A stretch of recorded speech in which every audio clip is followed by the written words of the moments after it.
Chapter 1, Day 1, Waking Up in a House Full of Smoke. So, let's imagine something. You have somehow traveled back in time. No smartphone, no electricity, no running water, no coffee machine waiting for you in the kitchen, and perhaps most shocking of all, no mattress. Welcome to medieval Europe. Your first day as a peasant begins before the sun has fully risen. In fact, you're not even sure what time it is. There is no clock on the wall. There is no alarm beside your bed. Not that you would need one. The rooster outside has already decided that sleeping is no longer your problem. You slowly open your eyes. Immediately, something feels wrong. The air is thick. Your eyes sting a little. There is a faint gray haze floating around the room. That is because your house is full of smoke. Not a dangerous amount of smoke by medieval standards, just the normal amount, which is still quite a lot. The house you are sleeping in is small, very small. Most peasant homes were made from wood, mud, straw, and whatever materials could be found nearby. The floor beneath you is packed dirt. Not hardwood, not tile, just dirt. Actual dirt. The kind you would normally find outside. Except now it is inside. You look around. The room is dark. There are no separate bedrooms, no private office, no guest room, no walk-in closet. The entire family sleeps in the same space. Parents, children, sometimes grandparents, occasionally a chicken that wandered into the wrong place and decided it lived here now. Privacy is not really a medieval concept. If you wanted a quiet place to think, your best option was probably a field. In the center of the room sits the hearth. This fire is the heart of the home. It provides warmth, it provides light, it cooks food, it dries wet clothing. It also fills the room with smoke almost every day. Many peasant houses had poor ventilation. Some smoke escaped through small openings in the roof. Some of it didn't. Over time, people simply learned to live with it. Your modern lungs, however, are already filing complaints.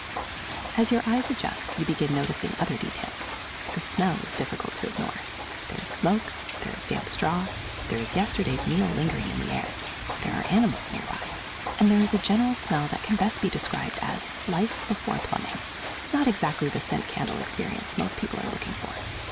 Now, if you're imagining medieval people as dirty because they didn't care about cleanliness, that's not entirely fair. Many people actually tried very hard to stay clean. The problem was that staying clean required effort, a lot of effort. Water had to be carried by hand, clothing had to be washed manually. Soap existed, but it wasn't always easy to get.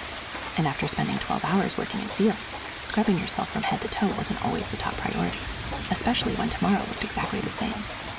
You sit up slowly. The straw mattress beneath you shifts and crackles. Calling it a mattress might actually be generous. It is essentially a sack filled with straw. Over time, the straw becomes flattened, sometimes damp, sometimes home to tiny unwanted visitors. And by visitors, we mean bugs. Lots of bugs. Bed bugs have been bothering humans for thousands of years. In many ways, they are one of history's most consistent success stories. You, meanwhile, are already beginning to miss modern furniture. Outside, the village is starting to wake. You hear distant voices, a dog barking, the sound of carts moving along rough roads. Life begins early here because daylight is valuable. Every hour of sunlight matters. And unlike modern people, medieval peasants cannot simply turn on a light switch and keep working after dark. The sun controls the schedule. The seasons control survival. And nature is the boss of everyone.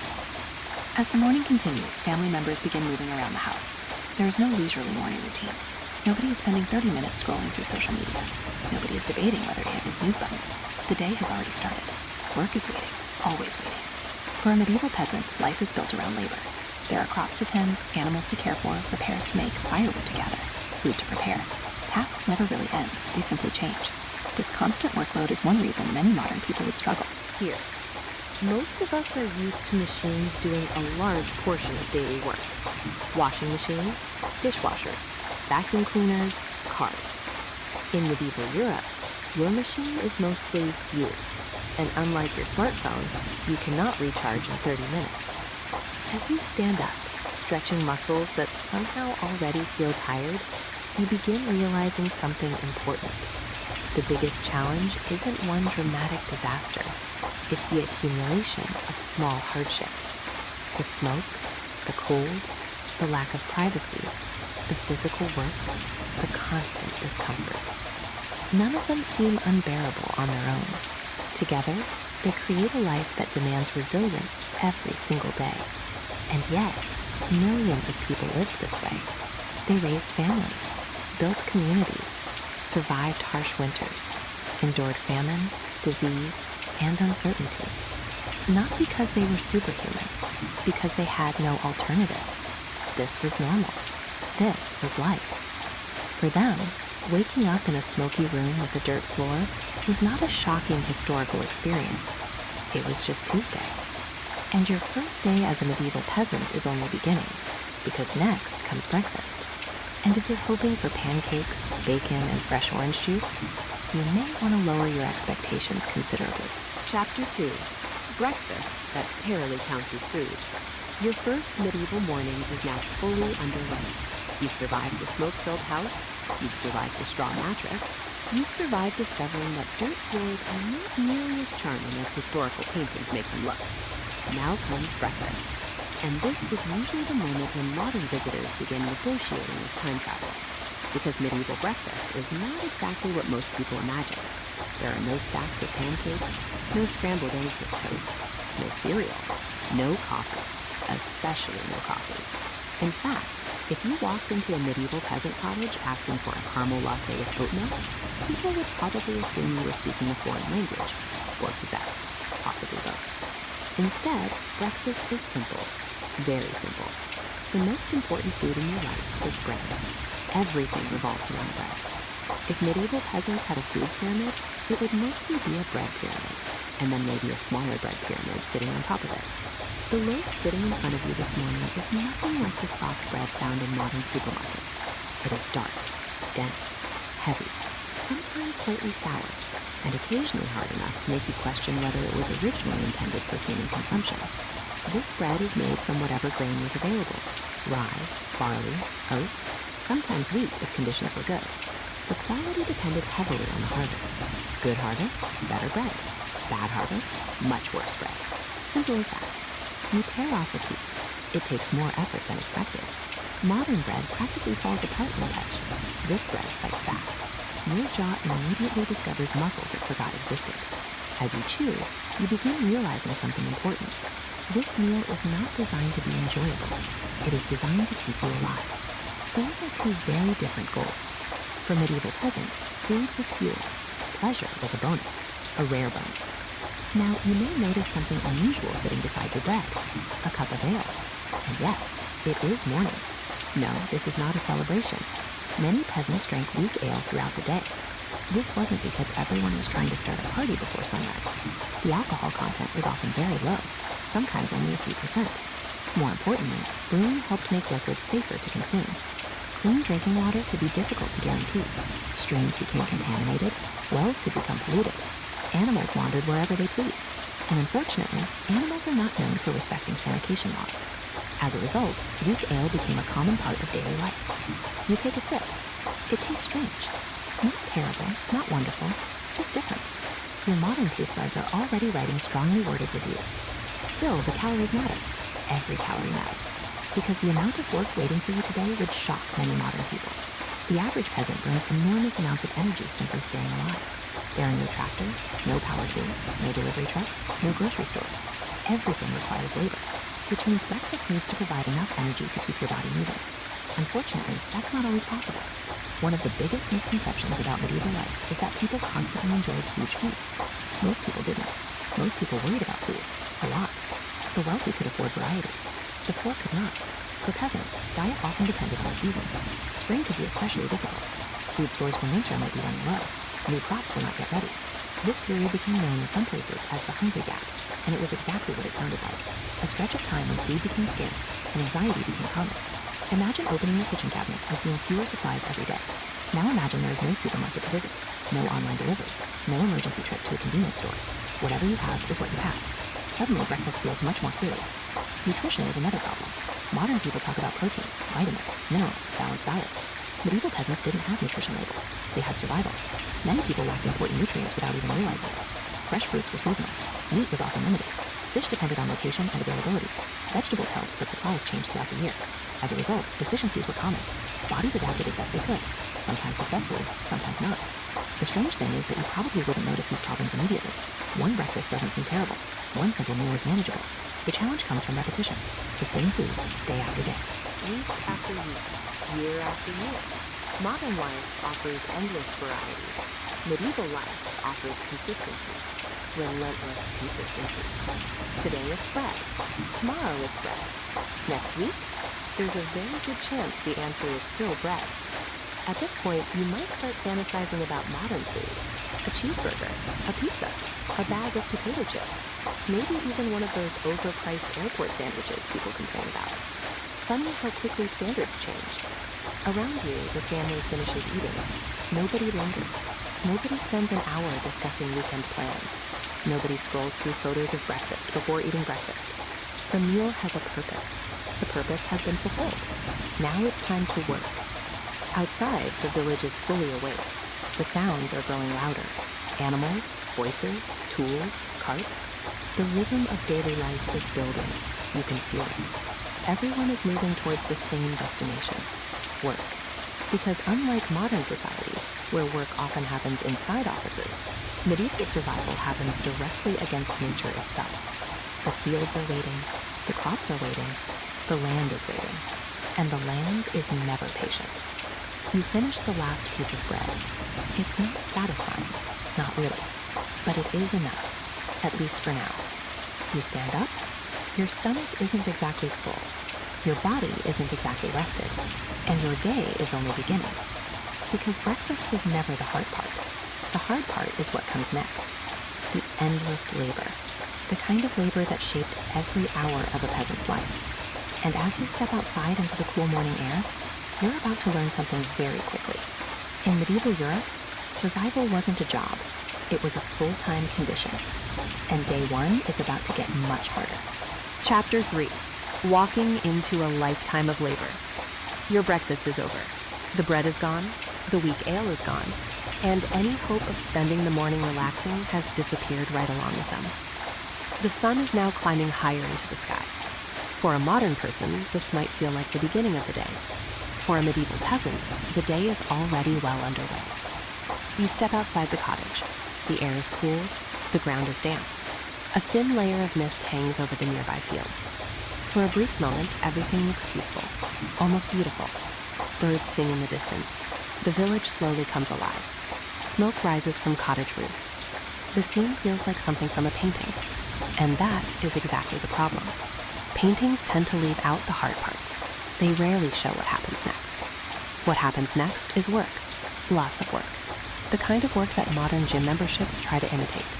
Except this version lasts all day, and nobody gives you a smoothie afterward. As you walk toward the fields, you begin noticing that nearly everyone around you is working. Children are working, teenagers are working, adults are working. Even elderly villagers are helping where they can. This is not a society built around retirement. This is a society built around survival. And survival requires effort, constant effort. The fields stretch before you. They may not seem impressive at first glance. No giant machines, no tractors, no irrigation systems controlled by computers. Just earth, tools, and people. Lots of people. The medieval world runs almost entirely on human muscle. And today, your muscles are joining the workforce. Unfortunately, they were not consulted beforehand. The first thing you notice is how slow everything feels. Modern agriculture is incredibly efficient. One machine can do the work of dozens of people, sometimes hundreds. Medieval farming is the exact opposite. Everything takes time. Planting takes time. Weeding takes time. Harvesting takes time. Carrying supplies takes time. Preparing fences takes time. If something breaks, there is no customer service hotline. You fix it yourself, or you learn very quickly why it needed fixing. A farmer hands you a tool. It is simple, heavy, and not especially comfortable. Modern tools are often designed with ergonomics in mind. This tool appears to have been designed with a different philosophy. Specifically, here is a stick. Good luck. You begin working. At first, it seems manageable. You dig, you carry, you lift, you walk. Nothing too terrible. Then an hour passes, then another, and suddenly you realize something important. Nobody has stopped. Nobody is pacing themselves. Nobody is talking about work-life balance. The work simply continues. This is where many modern people would begin struggling. Not because the tasks are impossible, because the repetition is relentless. Imagine performing physical labor for 10 hours. Now imagine doing it 6 days a week, sometimes 7. Now imagine doing it for decades, without vacation time, without paid leave, without ergonomic office chairs. Your lower back has already started composing a formal complaint. By midday, sweat covers your clothing. Your hands ache, your shoulders ache. Muscles you didn't know existed are suddenly introducing themselves, one by one, very aggressively. And remember, this is only your first day. For the people around you, this is normal. Many peasants began physical labor during childhood. Their bodies adapted over years. Your body has not. Your body is currently wondering why humanity invented technology if this was the alternative. The strange thing is that farming isn't even the only responsibility. The fields are just one part of the puzzle. There are animals to feed, tools to repair, firewood to gather, buildings to maintain, water to carry, food to prepare, clothing to mend. Every completed task creates another task. It's like a medieval version of answering emails. You finish one, 3 more appear. By now, the sun sits high overhead. The heat increases. There is no air conditioning, no shaded office, no cool bottle of water waiting in a refrigerator, just more work. You begin understanding why calories were so important. The bread from breakfast wasn't exciting, but your body is burning through that energy surprisingly fast. This is one reason hunger was such a serious threat in medieval life. Working bodies require fuel, lots of fuel. When harvests failed, the consequences became dangerous very quickly. A shortage wasn't merely inconvenient, it was life-threatening, because labor could not stop. Fields still needed tending, animals still needed care. Life continued regardless of how much food remained. As the afternoon drags on, another realization begins to settle in. Nature does not care about your schedule. Rain arrives when it wants. Drought arrives when it wants. Frost arrives when it wants. A single weather event can destroy months of work. Imagine spending an entire year building a project, then losing it because the weather had other plans. That was the reality many peasants faced. Every season carried risk. Every harvest carried uncertainty. Every year felt like a gamble. And unlike modern people, peasants had very few safety nets. No crop insurance, no government relief programs, no emergency savings account. If the harvest failed, everyone felt it. Families, villages, entire regions. You continue working as the afternoon slowly fades. The excitement of historical time travel has completely disappeared by now. You are no longer admiring the scenery. You are simply trying to survive the day, which, interestingly enough, is exactly what medieval peasants were doing. Most weren't dreaming of adventure. Most weren't chasing greatness. Most were focused on getting through the next season, the next harvest, the next winter, the next challenge. As the sun finally begins sinking toward the horizon, the pace starts slowing. Not because the work is finished. The work is never finished. There is simply no daylight left. And daylight is one resource nobody can manufacture. You look across the fields. The village glows in the evening light. People begin heading home, exhausted, dirty, hungry. Tomorrow they will return, and the day after that, and the day after that, year after year, generation after generation. You came into this day thinking medieval life would be difficult. Now you're beginning to understand just how difficult. Because farming isn't merely a job, it's a battle against time, against weather, against exhaustion, against uncertainty. And tomorrow, you'll discover something even more surprising. Despite all this labor, the crops you help grow don't entirely belong to you. Because in medieval society, someone else stands above the village. Someone who collects rent. Someone who collects taxes. Someone who owns the land itself. And whether you like it or not, you'll soon be working for them too. Chapter 4. The Lord Owns Everything. After a full day in the fields, you finally make your way back toward the village. Your legs hurt, your shoulders hurt, your hands hurt. At this point, if somebody offered you a comfortable couch and 8 uninterrupted hours of sleep, you would probably consider it the greatest treasure in Europe. But medieval life has one more surprise waiting for you. Actually, several surprises, and they all have the same owner, the Lord. Now, when modern people hear the word Lord, they often imagine something from a fantasy movie. A powerful noble sitting in a giant castle, wearing expensive clothing, holding feasts, making dramatic speeches. Sometimes that's fairly accurate. The important thing to understand is that the Lord isn't just rich. The Lord controls the system, and the system controls you.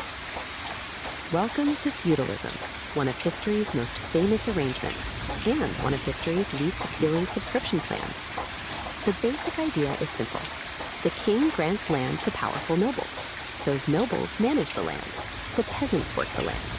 Everyone owes something to someone above them, except the people at the very top. They mostly collect benefits.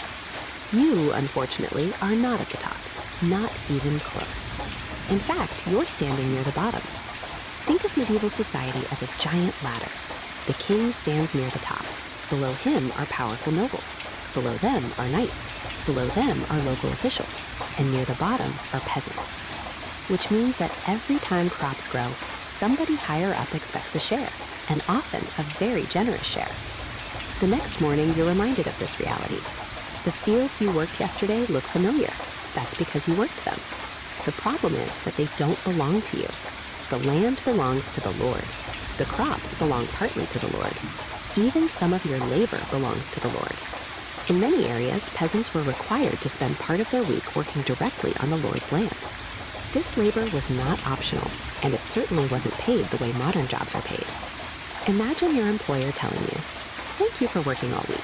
Your reward is that you may continue working next week." That would probably create some interesting discussions with human resources. But medieval peasants didn't have human resources. They had feudal obligations, and feudal obligations were remarkably difficult to negotiate. The Lord provided protection. In theory, the peasants provided labor. In practice, that was the deal. Whether it felt fair was largely irrelevant. Now, to be fair, not every lord was a villain. Some were competent, some were generous, some genuinely cared about the communities under their control. Others were less impressive. History contains examples of both. The problem wasn't always individual people. The problem was the structure itself. The structure ensured that peasants carried much of the burden, and burdens have a habit of getting heavy, especially over time. As you spend more days in the village, you begin noticing how many different payments exist. There are rents, there are taxes, there are obligations, there are fees. Sometimes there are fees attached to other fees. It's almost impressive. Need to grind grain into flour? You may have to use the Lord's mill. Need to bake bread? You may have to use the Lord's oven. Need to cross certain bridges? There may be charges for that too. At this point, medieval accountants would probably be very proud of themselves. Your wallet would be significantly less enthusiastic. Of course, most peasants didn't carry large amounts of money anyway. Many payments happened through goods or labor. Instead of handing over coins, you might hand over crops, livestock, eggs, or additional work. The result was the same. A portion of what you produced flowed upward, always upward. Meanwhile, your family kept whatever remained, hopefully enough to survive, hopefully enough to make it through winter, hopefully enough to avoid disaster. Hope, as it turns out, was a very important medieval resource. One thing that surprises many modern people is how difficult it was to leave. Today, if you dislike where you live, you can theoretically move. It's not always easy, but it is possible. For many medieval peasants, moving was far more complicated. Your family might have lived on the same land for generations. Your work was tied to local fields. Your obligations were tied to local authorities. Your survival was tied to local relationships. Leaving wasn't impossible, but it was risky. Extremely risky. You would be abandoning the network that helped keep you alive, and survival was already challenging enough. Imagine quitting your job, selling your house, moving to another country, and hoping everything somehow works out. Now remove modern transportation, modern banking, modern communication, and modern maps. That gets you closer to the medieval experience. As the days pass, another truth becomes clear. The Lord doesn't just influence your work. The Lord influences your future. A good harvest can improve your situation. A bad harvest can ruin it. But either way, many of the biggest decisions happen above your level. The system feels distant, yet its effects are everywhere. This is one reason modern people would struggle so much. We're used to having choices. Career choices, housing choices, travel choices, lifestyle choices. Medieval peasants had choices too, just fewer of them, much fewer. And every choice carried consequences. As evening approaches, you sit outside the cottage, watching the fading sunlight. The village seems peaceful. Children play nearby, animals settle down for the night. Smoke drifts lazily from rooftops. For a moment, everything feels calm. Then you remember something. Tomorrow you'll wake up early. You'll work again. You'll pay obligations again. You'll continue supporting a system you didn't create and can't easily escape. And that's before considering the next problem, because so far you've only been dealing with economics. The real danger comes when your body starts breaking down. And after days of hard labor, poor nutrition, and constant strain, that process has already begun. Tomorrow, you'll discover just how fragile the human body becomes when survival depends on pushing it to its limits every single day. Chapter 15. The real reason you wouldn't survive. After a week in medieval Europe, you are probably ready to go home. Very ready. Not because one giant disaster happened. Not because a dragon attacked the village. Not because an evil king threw you into a dungeon. The truth is much less dramatic and much more important. The real reason you wouldn't survive a week as a medieval peasant is that medieval life wasn't built around comfort. It was built around endurance. Every day asked something from you. Every day took something from you. A little energy, a little strength, a little patience, a little hope. Then it came back the next morning and asked for more. That is what makes medieval peasant life so difficult for modern people to understand. When we look back at history, we often focus on the big events, the wars, the kings, the castles, the plagues, the battles. But most people never experienced history that way. Most people experienced history through ordinary days. Days spent planting crops, repairing fences, gathering firewood, feeding animals, carrying water, trying to stay warm, trying to stay healthy, trying to make sure there would be enough food tomorrow. History books remember famous people. Life remembers ordinary people. And ordinary people carried the entire system on their backs, quite literally. By now you've learned that almost every part of medieval life came with hidden costs. The house protected you from the weather, but it filled with smoke. The food kept you alive, but it was often limited. The land provided crops, but it demanded endless labor. The village offered community, but disease spread easily. The lord offered protection, but collected payment. Nothing was free. Everything involved trade-offs, and that constant balancing act defined everyday life. One of the biggest misconceptions about medieval peasants is that they were somehow weaker or less capable than modern people. The opposite is probably closer to the truth. Most peasants possessed levels of physical endurance that would surprise many of us. They walked farther, lifted more, worked longer, and tolerated hardships that would immediately appear in modern complaint forms. Not because they enjoyed suffering, because they had adapted to it. Human beings are remarkably good at adapting. That's one of our greatest strengths, and one of our strangest abilities. Given enough time, people can normalize almost anything. The smoke becomes normal. The cold becomes normal. The hunger becomes normal. The uncertainty becomes normal. Not pleasant, just normal. That doesn't mean medieval people were happy about these challenges. Far from it. Records from the Middle Ages contain plenty of complaints. People complained about taxes. They complained about weather. They complained about bad harvests. They complained about neighbors. Some things never change. If social media had existed in the 14th century, half the posts would probably have been complaints about grain prices. The other half would be complaints about grain taxes. Yet despite all the difficulties, villages survived. Generations survived. Families endured. Children grew up. Communities formed. People laughed. People celebrated. People fell in love. People told stories around fires. Even in hard times, life continued. That may be the most important lesson of all, because history isn't simply a record of suffering, it's a record of resilience. The people who lived these lives were not superheroes, they were ordinary human beings. Farmers, mothers, fathers, children, workers, neighbors. People doing their best with the world they inherited. And the world they inherited was often unforgiving. When a harvest failed, they adapted. When winter arrived, they endured. When disease spread, they carried on. When tragedy struck, they found ways to keep moving forward. Not because they knew success was guaranteed, because stopping wasn't an option. That level of resilience is difficult to imagine today. Modern life has challenges of its own, of course. Every generation faces struggles. But many of the daily dangers that haunted medieval life have disappeared. Most of us don't worry about crop failures. Most of us don't worry about freezing during winter. Most of us don't fear that a simple cut on a finger could be fatal. Those changes happen slowly, over centuries, built upon the efforts of countless generations, many of whom never received recognition. Which brings us back to the beginning. You arrived in medieval Europe thinking survival would be about avoiding one major catastrophe, the plague, the famine, the war. The reality was different. Survival depended on enduring hundreds of small challenges, every single day. The smoke, the labor, the hunger. The disease, the uncertainty. None of them guaranteed failure. Together, they created a life that demanded extraordinary resilience. And that's the real reason you probably wouldn't survive a week. Not because you lack intelligence. Not because you lack courage. Because your entire life has prepared you for a different world. A world with electricity, medicine, transportation, refrigeration, clean water, safety regulations, and mattresses. Never underestimate the importance of mattresses. As night settles over the village, The sounds slowly begin to fade.